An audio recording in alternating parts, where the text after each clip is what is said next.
Good morning and welcome to Thursday the Experts。大家早上好，欢迎来到星期四专谈。我们今天有佩云 ，We have Clarice with us today. So let's go and say hi to her. 让我们欢迎她，听听她要跟我们分享什么课题。Let's go and listen to see what topic she's gonna share with us today.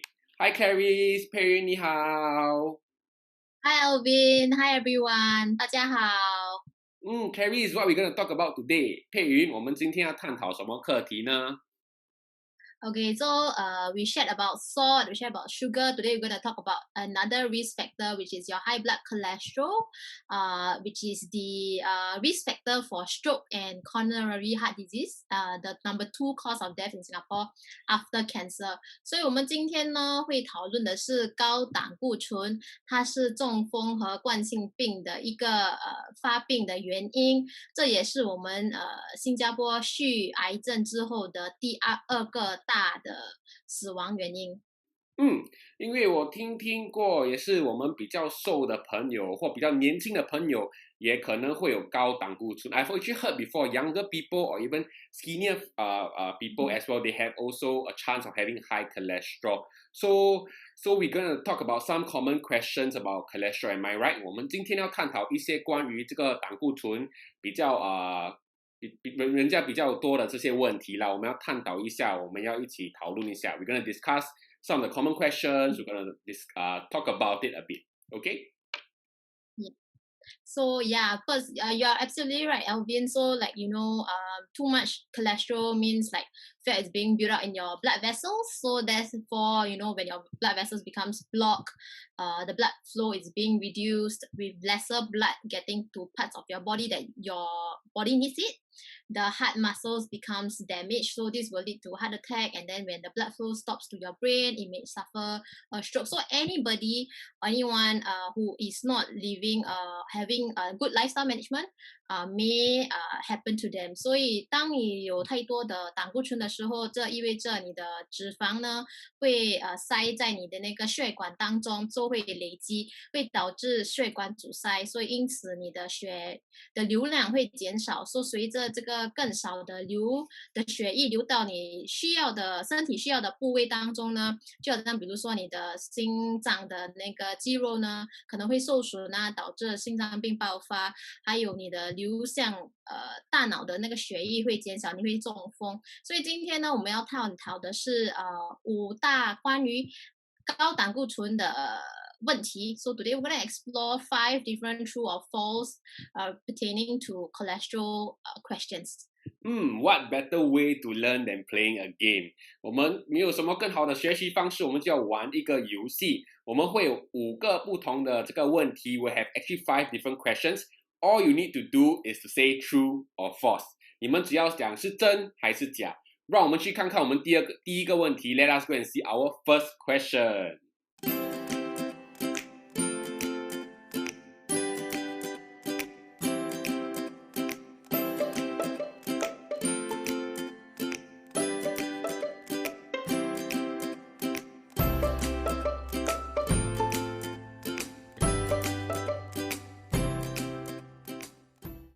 Okay, so if your answer is false, you're absolutely correct. So, of course, when it goes to a vegetarian diet, the cholesterol is only present in animal food. So, vegetarian diet has little or no cholesterol at all.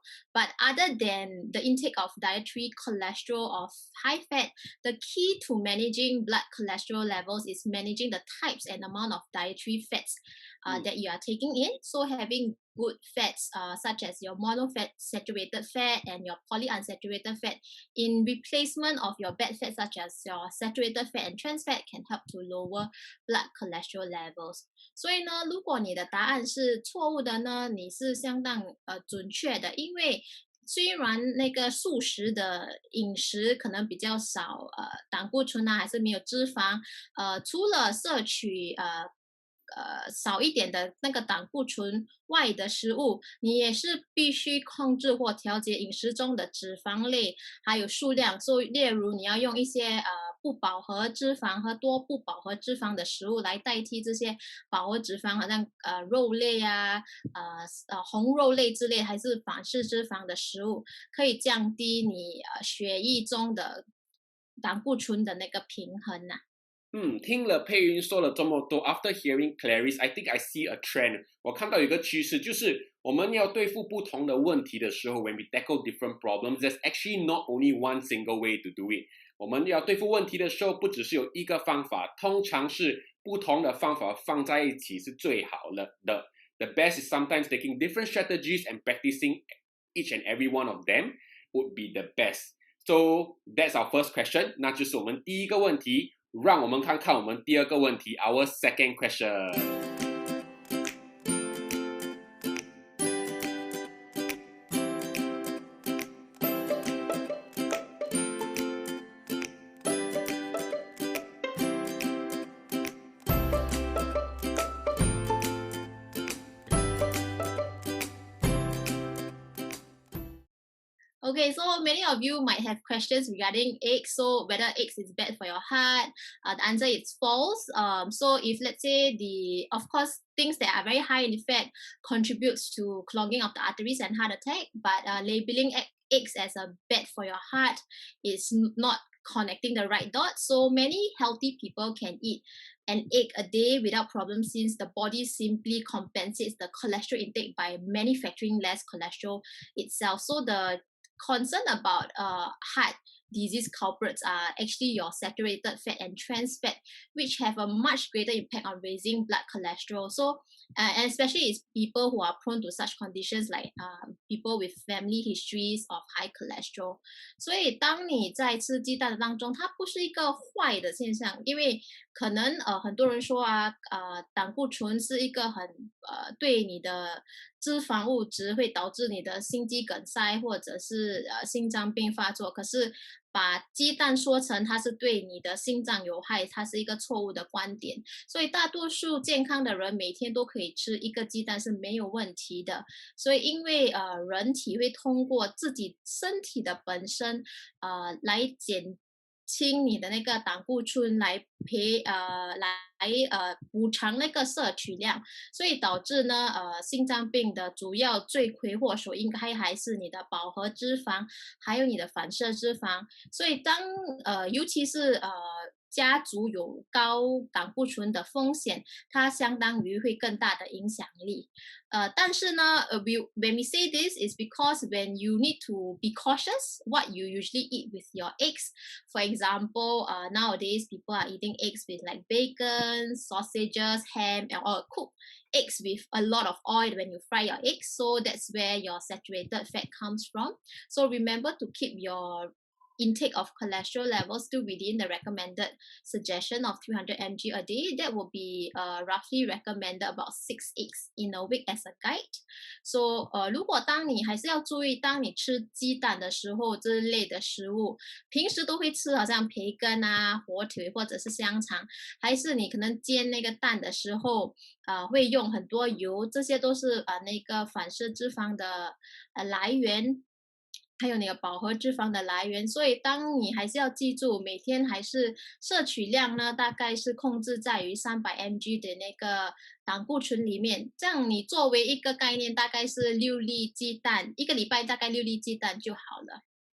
哇，佩云说了这么多 ，After Clarice share, I think I've learned 2 things today. 我学到2个东西，第一个就是鸡蛋不是坏蛋。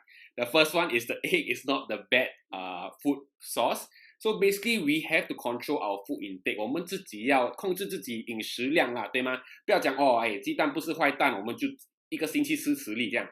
Okay, it's not because we say that eggs are not bad for the heart, then we go eat 10 eggs in a week. It's all about moderation. 最重要就是适量，好吗？第二个我学到的就是我们的身体是很聪明的。Our body is actually very smart. It can actually adjust to the food we eat.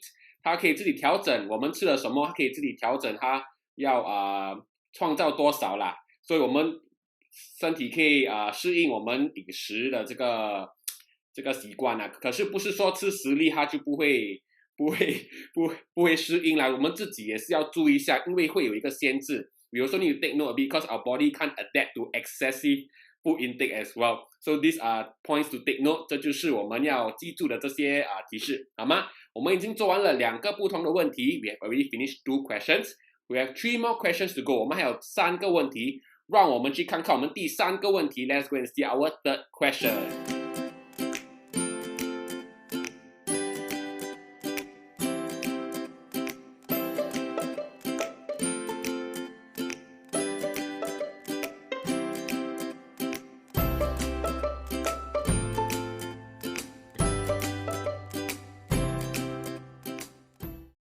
Okay, if your answer, the fact is that you won't be able to feel if you had high cholesterol, because high cholesterol usually does not have any signs or symptom. You may not know whether you have unhealthy cholesterol level until it's too late, when you have heart attack or even stroke. So that's why it's very important to get your cholesterol checked at least every 5 years, or if you really have borderline cholesterol, it's wise to check on a yearly basis. 所以你如果答案是正确的话，对，你通常是没有任何的症状，可能为时已晚，心脏病发作或中风时，你可能不知道自己的胆固醇水平不健康。这个就是为什么通常都是每5年做一次身体检查。但如果你已经有知道你自己有一些高胆固醇的风险，你最好是每一年都做一次检查。哇，这样很可怕。This is actually very scary because high cholesterol could be a silent killer. 因为我们这个高胆固醇可以是像一个那个暗杀这样啦 ，assassination， 没有症状，就病倒。There's no symptoms or signs, and then we will fall ill.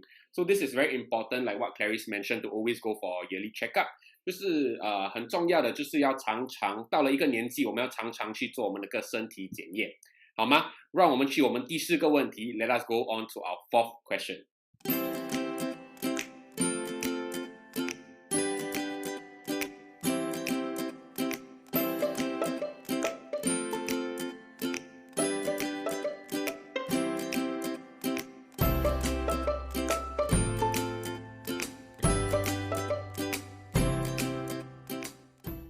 Okay, true enough, diet and physical activity affects your cholesterol levels. But remember, our very first question, they are not the only factors. So getting older, being overweight or obese can also affect your cholesterol levels. So some people are born with cholesterol levels that are inherited from their parents, but regardless, in this case, it's very important you still eat a heart healthy diet and get plenty of moderate intensity physical activity, such as attending Alvin's session or exercise classes, in order to reduce your risk for heart attack or stroke. 所以的确呢，饮食和体育锻炼它是会影响你的胆固醇，但它也不是唯一的元素。可能你身体老化或超重，或者是肥胖，也会影响你的胆固醇的水平。有些人呢，他是天生，他是从父母那里遗传来的高胆固醇。可是无论如何，你还是最重要的一点就是你要吃对于心脏有益的饮食，还有增强你的那个锻炼啊，好像每次小杨带你们去运动之类的，以减轻你们的那个心脏病的风险，还有你的中风的风险。对了，这个问题就是跟我们讲了一个很重要的点。This question has a very important point, which is to have healthy lifestyle， 就是有一个健康的生活习惯。最重要就是健康的生活习惯，不可以讲我每天运动5次。可是我吃的方面又不健康。It cannot be we exercise a lot, but then our diet is not managed properly. So it has to be a very holistic and balanced kind of strategy. 它要是一个很平衡、一个很均衡的一个方式来控制我们这个胆固醇，好吗？我们最后一个不是运动了，我们最后一个问题。Let us move on to our last question.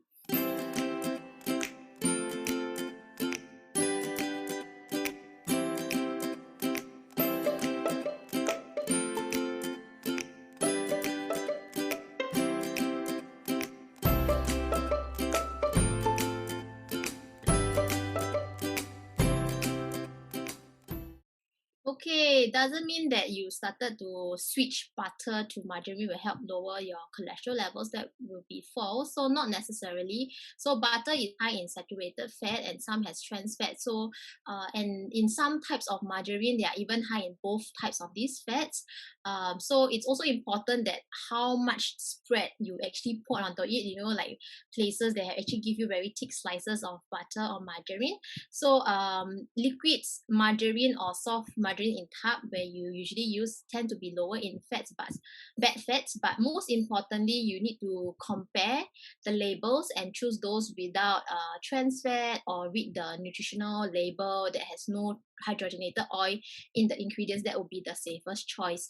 所以不一定啊，是说好像你从牛油换成你的那个人造黄油的时候，它会比较好，因为可能你的牛油当中那个饱和脂肪的含量还是很高，还有包括一些反式脂肪，但有些好像人造的黄油之类的食物呢，它也会包含这两种脂肪，而且还会更高。可能比较液体的那些黄油呢，它的不良的那个脂肪会比较低，所以可是当然是最重要的一点就是你要看那个成分上标签上有没有写没有反式脂肪啊，还有也是没有那个人造的油在里面，它是最有保证的。哇，我们今天已经讲完了5个不同的问题。We have already finished 5 different questions today. I feel smarter already. 我已经感觉也比较聪明了一点。可是我们要怎样去实际的去做一些改变呢？ So what practical tips can we have to make some difference in our lifestyle? Clarice, can you share them with us? Perry, 你可以跟我们分享吗？ Okay, so today I'm just going to share with you guys 3 tips to maintain or control your cholesterol levels. And number one, most importantly, is to control your weight to keep your BMI less than 23, but not below 18.5. And then because reducing the excess weight will help to lower your total and bad cholesterol and triglyceride levels. And then number 2, it's exercise for 30 minutes for 5 or more days per week. So because lack of exercises is associated with your low good cholesterol levels. And then third, last but not least, is of course to limit the intake of saturated fat and minimizing trans fat, which we have been sharing a little bit more throughout this whole conversation about the different areas that you can avoid, and then also using things like the healthier unsaturated oil and include a wide range of whole grains and fruits and vegetables. 所以呢，总体而言呢，我们就是必须有3大提示告诉你们怎么控制你们的胆固醇。就是第一个呢，就是控制好你们的体重，把你们的那个 BMI 低于23，或者不低于18.5了，这样就是太瘦了。减轻你对于多余的体重，将有助于保障你的那个坏的胆固醇的现象，还有你的三酸甘脂的水平。所以第二呢，就是每周进行大概5分钟或每个礼拜都要进行30分钟的，每一天都30分钟的运动，5天或多过5天呐。说缺乏运动，它当然是会有低于水平你的那个好的胆固醇。当然，第3大重点就是限制你的饱和脂肪还有反式脂肪的那个摄取，并食用比较健康的油啊，或者是包括一系列的那个谷物类或者是水果和蔬菜等食品。说这是3大重点。谢谢 Perry. Thank you, Clarice, for sharing us 3 tips for us to make practical decisions about our daily lifestyle. 谢谢 Perry 跟我们分享了3个比较实际的一些提示，让我们在我们生活里做一些改变。现在我们去看一个总结的这个 slide. Let's go and see a summary slide on what we have shared today. 我们今天所跟你们分享的这些一些资讯啦，好吗？我们去看看一下。Let's go and take a look.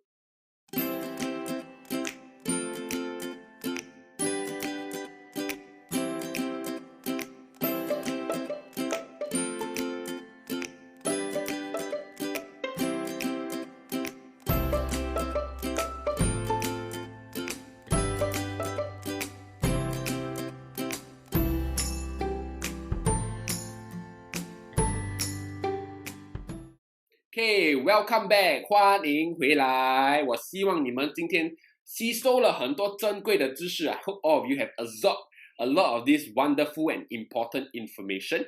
Let us thank Clarice for her time. 让我们感谢佩云跟我们一起分享这些知识 for sharing with us this important and valuable information. Thank you, Clarice. 谢谢佩云。Thanks, Alvin. Thanks everyone for having me. 谢谢大家。